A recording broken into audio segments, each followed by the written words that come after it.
নমস্কার, জয়শ্রী গণেশ আপনাদের প্রত্যেককে জানাই স্বাগতম আজকের বিশেষ পর্বের অনুষ্ঠানে। আজকে মূলত আমরা যে রাশিটিকে নিয়ে আলোচনা করব সেটি কুম্ভ। যে নক্ষত্রটিকে নিয়ে আলোচনা করব সেটি হলো শতভিষা নক্ষত্র। শতভিষা নক্ষত্রের গ্রহ অধিপতি হচ্ছে রাহু, শ্যাডো প্ল্যানেট রাহু, চন্দ্রপাক। সে হচ্ছে শতভিষার অধিপতি গ্রহ। এই নক্ষত্রে যে সমস্ত জাতক জাতিকাদের জন্ম হয়ে থাকে তাদের প্রত্যেকের গণ হলো দেবারী, অর্থাৎ রাক্ষসগণ। এবং এই নক্ষত্রটি মূলত শনি দ্বারা কন্ট্রোল, মানে আলটিমেটলি শনির রাশিতেই আছে, কুম্ভ রাশিতে। কুম্ভ রাশির 4টি চরণই আছে এখানে, মানে শতভিষার 4টি চরণই কুম্ভ রাশিতে। শতভিষা, শত মানে 100, ভিসা মানে আমরা ভেষজ থেকেও বলতে পারি, ভিসা শব্দটি এসেছে। বেসিক্যালি শতভিষার যে অধিপতি দেবতা, আমি বারবার কি বলেছি যে যখনই আমরা কোনো নক্ষত্র নিয়ে প্রেডিকশন করব, নক্ষত্রকে বোঝার চেষ্টা করব, সেই নক্ষত্রের দেবতাকে বুঝতে হবে। এখানে নক্ষত্রের দেবতাকে তিনি হলেন বরুণ, এবং বরুণ কিন্তু the god of the night sky, অর্ধেক রাতের আকাশের দেবতাও কিন্তু বরুণ। তাহলে এখানে একটা অ্যাস্ট্রোনমিক্যাল বিষয়বস্তু শতভিষার সাথে কিন্তু প্রযোজ্য হলো। শতভিষার আকার অনেকটা বৃত্তাকার, বৃত্তের মতো, এবং এই যে বৃত্ত 360 ডিগ্রি, এর সাথে আকাশের তুলনাও আমরা ইউজুয়ালি করে থাকি। এবং এই নক্ষত্রের প্রতীকও বেসিক্যালি বৃত্ত। এই নক্ষত্রের উপরে তাহলে শনির প্রভাব থাকছে, প্রভাব থাকছে রাহুর, প্রভাব থাকছে বরুণের। এবং এই নক্ষত্রটাকে যদি বুঝতে হয় তাহলে এই পার্টিকুলার বিষয়গুলিকে বুঝতে হবে। শনির প্রভাব থাকার কারণে শতভিষা নক্ষত্রও কিন্তু অত্যন্ত প্র্যাকটিক্যাল, নিয়মনিষ্ঠ পরায়ণ, নিয়ম কানুন ইত্যাদি বিষয়ের মধ্যেই শতভিষা সীমাবদ্ধ থাকতে পছন্দ করে। রুলস রেগুলেশনস ফলো করতে চাই, ফলো করাতেও চাই। আপনার নক্ষত্র শতভিষা এবং আপনি রুলস রেগুলেশন ফলো করেন না, ইউজুয়ালি এটা হয় না। প্র্যাকটিক্যালি আমি দেখেছি যাদের শতভিষা নক্ষত্র, তারা রুলস রেগুলেশন ফলো করে, ম্যাক্সিমাম ক্ষেত্রেই সেই পোটেনশিয়ালিটি তাদের মধ্যে থাকে। তারা নিয়ম নিষ্ঠা পরায়ণ হয়, ধার্মিকতা তাদের মধ্যে থাকে। অনেকেই মনে করেন রাহুর নক্ষত্র অধর্মের কম্বিনেশন আসবে, এটা একদমই সম্পূর্ণ ভুল তথ্য।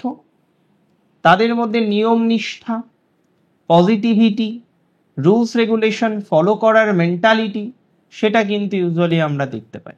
আজকে আপনার নক্ষত্র যদি শতভিষা হয়ে থাকে, এটা শিওর যে আপনার মধ্যে দয়া, মায়া, মমতা এর বিন্যাসও যেমন ঘটেছে, তেমনি রুলস রেগুলেশন ইত্যাদি ফলো করার যে প্রচেষ্টা, সেটিও কিন্তু আপনার মধ্যে আমরা প্রচুর পরিমাণে লক্ষ্য করতে পারি।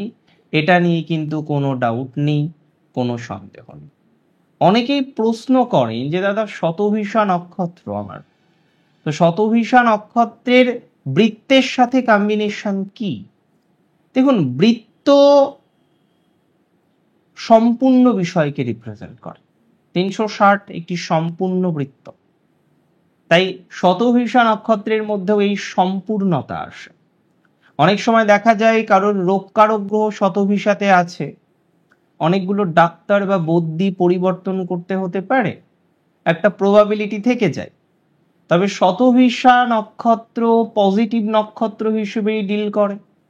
শাস্ত্রীয় কিছু নলেজ শতভিষা জাতক জাতিকাদের আসে, তারা শাস্ত্র নিয়ে চর্চা করতে পছন্দ করে।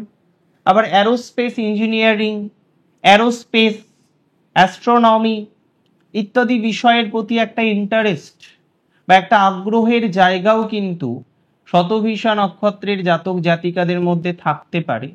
তার একটা পোটেনশিয়ালিটি ইউজুয়ালি আমরা লক্ষ্য করি। সেই পোটেনশিয়ালিটির একটা সম্ভাবনা, সেই পোটেনশিয়ালিটির একটা কন্টিনিউয়েশন শতভিষা নক্ষত্রের জাতক জাতিকাদের মধ্যে কিন্তু থাকতে পারে।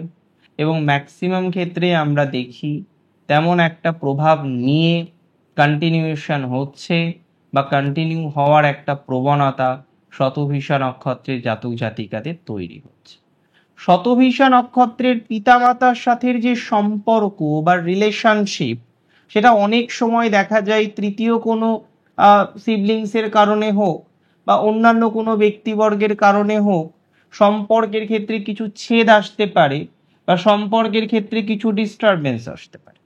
তবে এটা বলতে কোনো বাধা নেই, এটা বলতে কোনো দ্বিধা নেই, শতভিষা জীবনচক্রে অনেকটাই অগ্রগতি করে, এনহান্সমেন্ট আমরা দেখতে পাই। এডুকেশনের ক্ষেত্রে যদিও শতভিষার প্রাথমিক পর্যায়ে কিছু বাধা আসতে পারে, কিছু বিঘ্ন আসতে পারে, সেই বাধা বা বিঘ্নকে নিয়ে কন্টিনিউ করার যে দুর্জয় সাহস দরকার, সেটা আমরা প্রায়শই শতভিষার মধ্যে কিন্তু লক্ষ্য করতে পারি। তাহলে মোর অললেস এটা বলা যায় যে শতভিষা নক্ষত্রের এই যে জটিলতা, যেখানে গিয়ে একটা পারিবারিক অশান্তি বা পারিবারিক সমস্যার কারণে অনেক সময় শতভিষা নক্ষত্রের জাতক জাতিকাদের অগ্রগতি করতে কিন্তু বাধা আসতে পারে, কিন্তু সেই অগ্রগতিকে ছাপিয়ে গিয়ে শতভিষা কিন্তু তার জীবনচক্রে সুন্দরভাবে স্বাভাবিকভাবে এগিয়ে যাওয়ার মেন্টালিটি রাখে বা এগিয়ে যেতে পারে।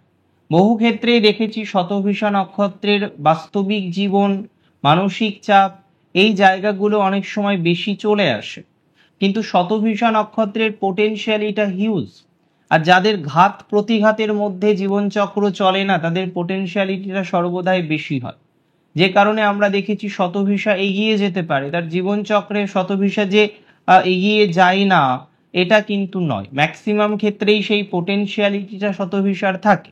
আবার শতভিষার আপনি যদি কোথাও পরিবার দেখেন বা পরিজন দেখেন, পারিবারিক বিষয়বস্তুর কারণে নানা রকম বাধা বিঘ্ন শতভিষার আসে, বিভিন্ন রকম ফলস ব্লেমিং শতভিষার জীবনে আসতে পারে, এবং অনেক ঈর্ষার জায়গা শতভিষাকে কেন্দ্র করে তৈরি হয়েছে, এবং যে ঈর্ষাকে কেন্দ্র করে তারাও সেই বৃত্তাকার যেন ঘুরছে, যে শতভিষা মাঝে আছে আর তার চারপাশে একগাদা শত্রুর জায়গা আছে। বেসিক্যালি শতভিষার সাকসেসকে অনেকে জেলাস ফিল করে বা একটা জেলাস হওয়ার প্রবণতা আমরা ইউজুয়ালি শতভিষা নক্ষত্রের জাতক জাতিকাদের মধ্যে দেখতে পাই।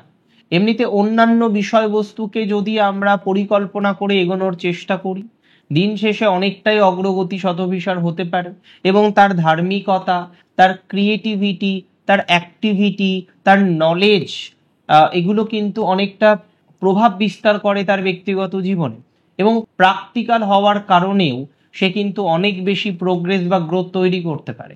অনেকেই মনে করেন রাহুর নক্ষত্র হওয়ার কারণে নানা রকম নেগেটিভিটি আসবে, বাট বিষয়টি এতটা সহজ বা সরল নয়। যে কোনো জল বিষয়ক কাজে শতভিষার অগ্রগতি দেখা যায়, জল বেষ্টিত ভূখণ্ড, জল রিলেটেড যে কোনো কিছুতেই শতভিষা কিন্তু তর করে এগিয়ে যেতে পারে, তেমন একটা প্রবাবিলিটি বা সম্ভাবনা আমরা কিন্তু দেখতে পাচ্ছি। তবে শতভিষা নক্ষত্রেরও লিমিটেশন আছে, সেও কিছু কিছু ক্ষেত্রে নানা রকম ভুল ভ্রান্তিগুলো করে ফেলে, আর সেই ভুল ভ্রান্তিগুলো নিয়ে যাতে সে বিপদে না পড়ে, এই জায়গাটিকে কিন্তু খুব গুরুত্বপূর্ণভাবে দেখতে হবে। শতভিষার এই ভুল ভ্রান্তি হওয়ার প্রবণতাটা অনেকটা বেশি থাকে, আমাদের চেষ্টা করতে হবে যাতে এই জায়গাটাকে ম্যানেজ করা যায়। আজকে যেমন আমরা বিশেষ আলোচনা করলাম যে শতভিষা কেন বিশেষ, এরপরে আমরা আলোচনা করব যে নক্ষত্র যদি শতভিষা হয়ে থাকে স্পেসিফিক ভাবে কোন কোন জায়গাগুলোকে কন্ট্রোল করে চলতে হবে। অনেক ভালো থাকুন আপনারা, সুস্থ থাকুন, স্বাভাবিক থাকুন। জয় শ্রী গণেশ।